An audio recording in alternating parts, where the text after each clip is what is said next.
নমস্কার, আমি Sangeeta rainbow kitchen and মাস্তি চ্যানেলে তোমাদের সবাইকে স্বাগত। তো প্রতিদিন আমি রান্নাঘরে শুট করি না, কিন্তু আজকে মন হলো কি শুটটা রান্নাঘর থেকে স্টার্ট করি। প্রতিদিন তোমাদের আমি নিয়ে আসি আমার রান্নাঘরে, তো শুটটা আজকে আমি রান্নাঘর থেকেই করলাম। তো আজকের ভিডিওটাও খুবই ইন্টারেস্টিং। আজকে ভিডিওতে আমি তোমাদের সাথে একটা মাছের রেসিপি শেয়ার করব, আর মাছটার নাম হচ্ছে বাঙালির প্রিয় মাছ ইলিশ মাছ। আর এই ইলিশ মাছটা আমি কাজু বাটা দিয়ে করি, আর কাজু বাটা দিয়ে এই মাছের রেসিপিটা আমি কিভাবে করি সেটাই হচ্ছে আমি আজকে তোমাদের সাথে শেয়ার করব। তো অবশ্যই আমার ভিডিওটা এন্ড পর্যন্ত দেখবা। তো চলো চট করে আগে মাছটা ফ্রেশ করে নিই, কেন মাছটা যদি ঠিকঠাক করে না কাটা যায় তো ইলিশ মাছ কিন্তু খাওয়ার কোনো মজা নেই। তো চলো প্রথমেই মাছটা কেটে ফ্রেশ করি।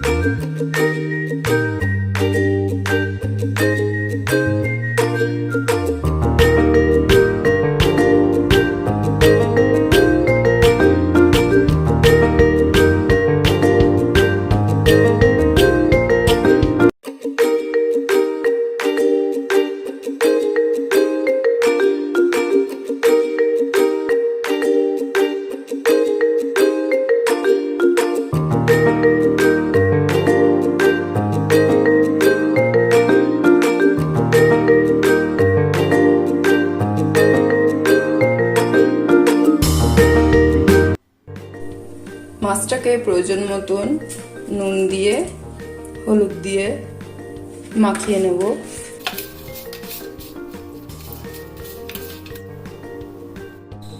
এই মাছটা আমি রান্না করব মাত্র 3টি উপকরণ দিয়ে। প্রথম হচ্ছে কাজু, যেটাকে আমি বললামই, আর দ্বিতীয়টা হচ্ছে সাদা সর্ষে, মনে রাখবে সাদা সর্ষে, আর সবার শেষে হচ্ছে কালো জিরে। তো মাত্র 3টে জিনিস দিয়ে এত সুস্বাদু মাছের রেসিপি আমি কিভাবে করেছি চলো চট করে দেখে নিই। মাছটা 10 মিনিট রেস্টিং টাইমে থাকবে, ততক্ষণ আমি মশলাটা করে নেব। তো এখানে আমি নিয়ে নিয়েছি 10টা কাজু, 3টে কাঁচা লঙ্কা, যদি আপনারা বেশি ঝাল খান তো কাঁচা লঙ্কার পরিমাণটা বাড়িয়ে নিতে পারেন, আর এখানে নিয়ে নিয়েছি 2 চামচ সাদা সর্ষে। এবার এইগুলোর আমি পেস্ট রেডি করে নেব। যদি সম্ভব হয় তাহলে বাটনাটা শিলেই করো, কেন শিলে বেটে রান্না করলে তার স্বাদই আলাদা হয়। একদম মিহি করে বাটনাটা করে নিয়েছি।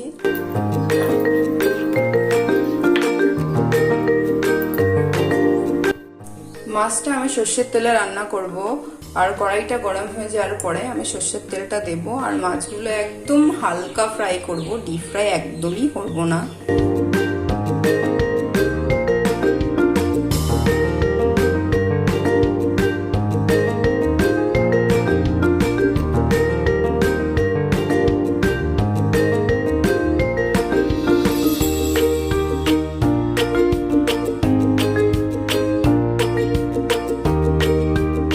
মাছ রান্নার জন্য কড়াইতে নিয়ে নেব সর্ষের তেল। এই সর্ষের তেলে আমি ছোট চামচের 1 চামচ কালো জিরে ফোড়নে দেব। তেলের মধ্যে দিয়ে দেব রেডি করে রাখা আমার এই বাটনাটা।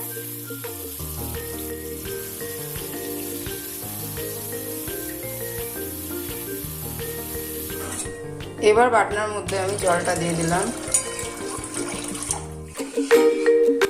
ছোট চামচের 1 চামচ রেড চিলি পাউডার, সামান্য একটু হলুদ, স্বাদ অনুসারে লবণ। ঝোলটা ভালোভাবে ফুটে উঠলে এবার আমি এর মধ্যে দিয়ে দেবো মাছগুলো।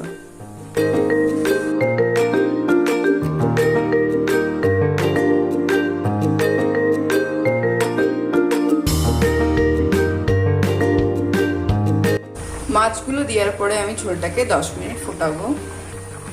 ঝোলে দিয়ে দেবো উপর থেকে কটা কাঁচা লঙ্কা।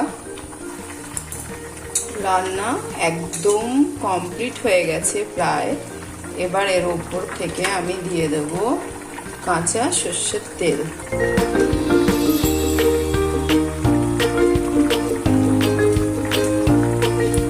এবার আমি গ্যাসটা অফ করে দেবো। রান্না একদম কমপ্লিট হয়ে গেছে, আর গন্ধটা খুব সুন্দর বেরোচ্ছে। যদি